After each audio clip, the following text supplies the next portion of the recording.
จากสารวันไปอยู่เวียงจันทร์ได้หลายปีหวนขึ้นยามบ้านเกิดเขานี้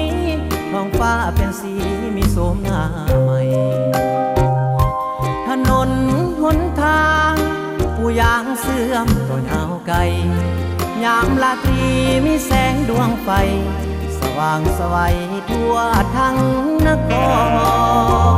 ส่วนอุทยานดอกไม้เบ่งบานสลับสีสารวันอุดมหังมีเศร้าเมืองสุขีอยู่เย็นหายหอนพร้อมกันสร้างสาพัฒนาบ้านเกิดเมืองนอนก้าวเดินไปบ่ได้หยุดย้อน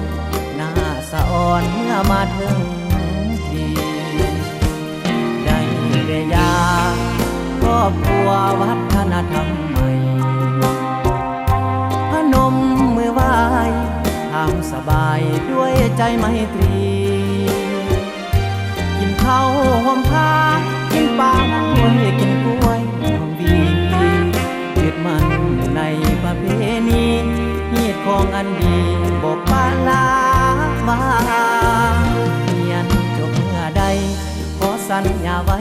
จะกลับมาห่วมแหงกว่าแปลงสร้างสา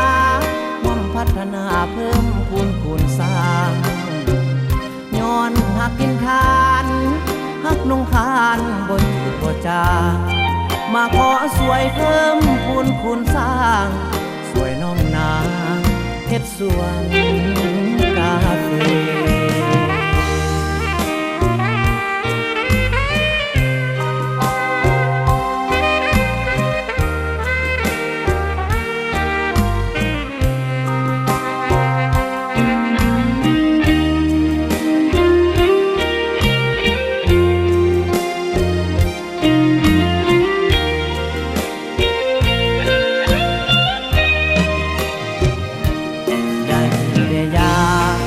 ครอบครัววัฒนธรรมใหม่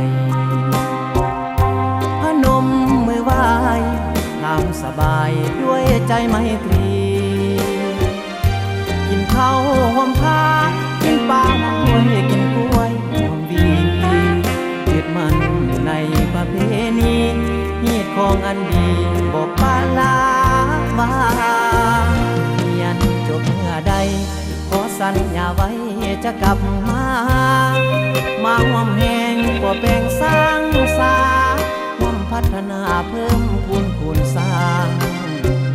ย้อนหักกินทานหักนงคานบ่หยุดบ่จางมาขอสวยเพิ่มคูณสร้างสวยน้องนาเฮ็ดสวนกาแฟ